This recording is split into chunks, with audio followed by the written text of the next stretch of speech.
Donald Trump is off the campaign trail, but he's all over the map as he tries a variety of new attack lines and tactics against Kamala Harris, the Republican nominee, seeming to grow more rattled by his Democratic opponent's momentum right now as she heads into her party's convention 1 week from today in Chicago. CNN's Elena Treen is covering the Trump campaign for us. Elena, is Trump struggling right now to sharpen his message against Kamala Harris?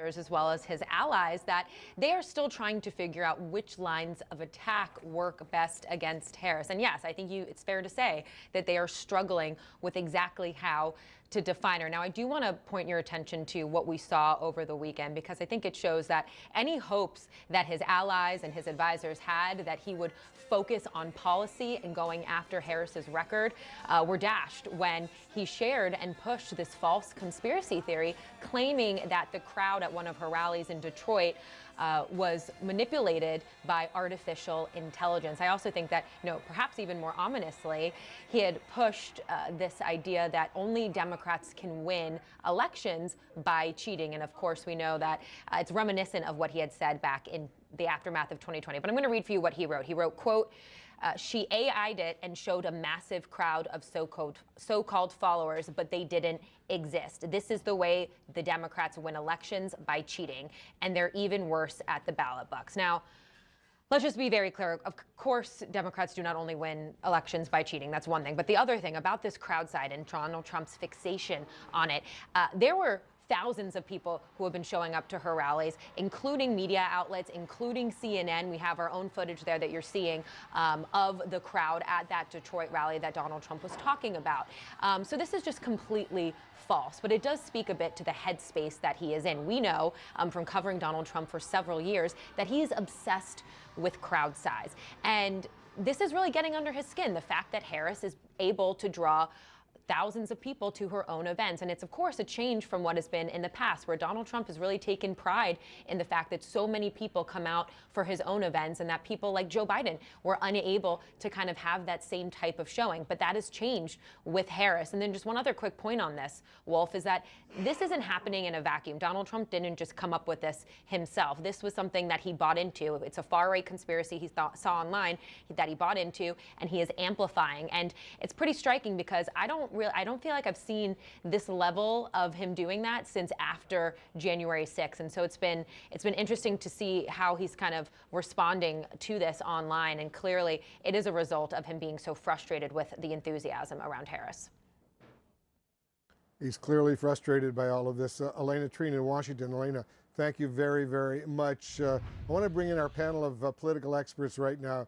Yasmin Abutaleb, as you know, Yasmin, Tim Walz had a bit of fun with Trump's obsession with this whole issue of crowd size. Watch and listen to this. On Wednesday, the largest crowd of the campaign showed up in Detroit, Michigan.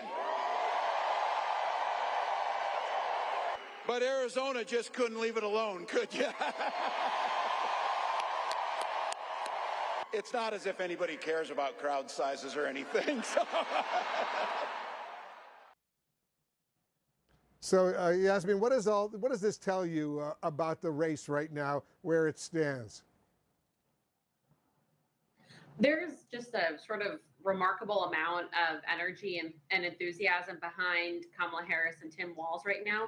I think part of that is evident in that the campaign seems to almost be struggling to manage the huge crowds that they're getting at these events. But people ended up waiting a long time in the heat, and they're passing out water, having to stop the event to deal with attendees who are, have been standing there for so long that they're starting to get sick. But I think it also just demonstrates almost the relief of the Democratic Party that they have a new candidate, that they have a young, energetic candidate who can hit the campaign trail, 7-8 times a week. And how much, like Elena was saying, this has really rattled Donald Trump. I mean, he's sort of reverted to some of his worst instincts in attacking Kamala Harris, talking about her race and questioning sort of basic facts. And I think he was much more comfortable when he was running against Joe Biden, which I think is evidenced by the fact that he keeps sort of lamenting that Biden was forced out of the race, saying he wants to come back without any evidence. And he just cannot seem to adjust to running against Kamala Harris and Tim Walz in a completely different dynamic in this race. Yeah, important point indeed. Charlie Dent, I'm anxious to get your thoughts. Trump's claim about an AI, an artificial intelligence generated photo of a crowd at a Kamala Harris rally is demonstrably false. What are you hearing from Republicans about this? Well, Republicans are wishing that Donald Trump would simply focus on some issues where they think Democrats are vulnerable, like on border security and inflation specifically. But because he's so undisciplined and so obsessed with crowd size, and he also, of course, gets obsessed with Governor Kemp of Georgia and distracted by Kamala Harris's race. Is she Indian or is she black? I mean, all these sideshows, these distractions are harming his campaign. The campaign is somewhat disciplined this time, the Trump campaign. But of course, Donald Trump himself is completely undisciplined. And this is what happens when an undisciplined candidate and a disciplined campaign collide. You get this mess. So Republicans just wish Donald Trump could focus on these issues where they're vulnerable. They think they can actually win there. But they're not going to win if he uses this precious time to make things up about crowd size. Yeah, he's clearly nervous about all these latest polls. That's making him pretty upset right now. Ashley Etienne's with us as well. Ashley, what do you make of how Trump reacts to this enthusiasm around the Harris campaign? I mean, it's clear that Kamala Harris is getting under his skin. It's clear that he is completely rattled with no plan and no strategy on how to attack her. And, and it makes a lot of sense. He's getting his butt kicked in the polls. I mean, there was a Financial Times poll that came out this weekend that said that more Americans trust her to manage the economy than Donald Trump. That's their number one attack line against Kamala Harris and her campaign, is that they've mismanaged Biden and her have mismanaged the economy. And to find out now in the polls that more people trust her than him, it's got to be unraveling them and completely finding him on his back heels. But here's the one thing I think Democrats should do. We need to get on the offense about this.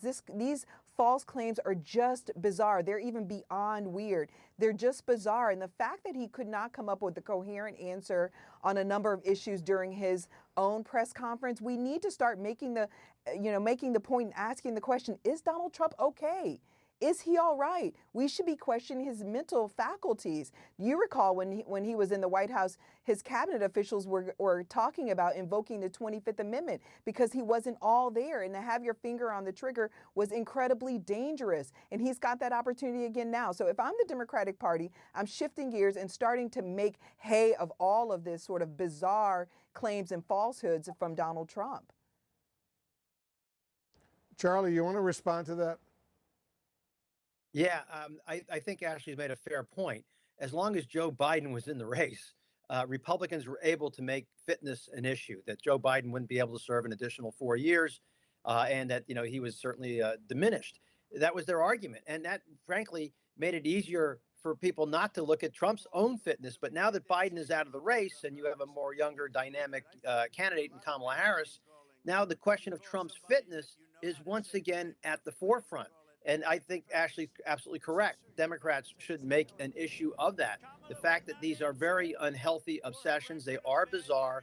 He is also, if you look at the video of Donald Trump, look at the tape when he was much younger, he was much more coherent and able to string together sentences better than he does today.